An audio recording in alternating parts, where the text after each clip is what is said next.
If you listen to the pundits on TV, you'll hear some pretty interesting things that, to be honest with you, are pretty terrible advice for golf. One of those, and I hear it all the time on TV, is, oh, well, he holds the club face square to the path longer than anybody else out there. I got a little secret for you.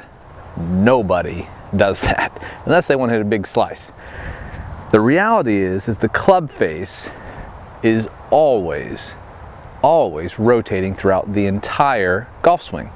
You never, ever, ever try to hold the club face square. And there's some golf instruction method out there that are even talking about holding the club face square going back and square going through.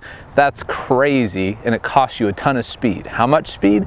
About 8 miles an hour. So, you know, if you have tons of club head speed to burn and you don't care about losing 8 miles an hour, go ahead and stop this video now, because I'm not going to be able to help you. But if you actually want that 7 or 8 miles an hour club head speed and you want to hit the ball further than ever with less effort and straighter than ever, listen up, because I'm going to show you the reality of what's going on in the golf swing.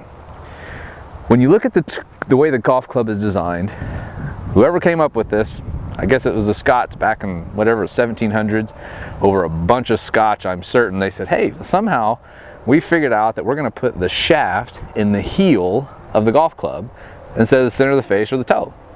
I don't know how they came up with that. Again, I'm certain it involved a lot of alcohol, but when they did it, they were pretty darn brilliant, because the reality is they made this a 2-lever tool. You've got the club to work like a lever like this. Think of just like swinging a hammer, hitting a nail with a hammer. That's a ton of potential energy there.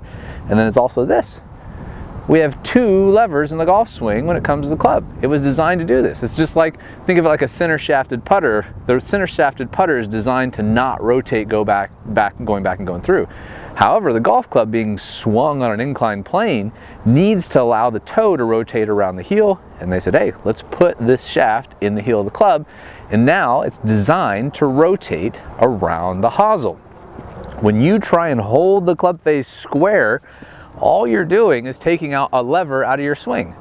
Leverage is the most important part of the golf swing. It's what allows the club to accelerate radically from just a few feet away from the ball to a great speed with no effort. It's unleashing that lever in your swing, both levers, not just the angle of your wrist, the lag, but also the rotational lever that allows you to hit the ball further with less effort. So when you're taking the club back, when you're practicing, you need to allow the club to rotate going back all the way to the top and start rotating coming down and rotate coming through. When you look at the high-speed video, go on YouTube and look at all the high-speed pros or the high-speed videos where they're showing the club face coming through hitting area.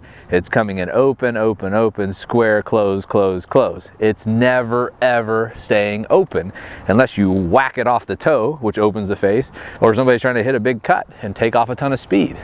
That rotational force is good for about 7 to 8 miles an hour of club head speed, free speed in the center of the face. So if this makes sense to you and you want that 7 or 8 miles an hour and you want to learn how to hit the ball further, take a look at this bonus video. Click the the little eye card you see up in the corner, the link in the description. I'm going to take you to videos that's going to talk more about leverage in the golf swing and how to learn how to hit the ball further than you've ever thought humanly possible by using science to your advantage.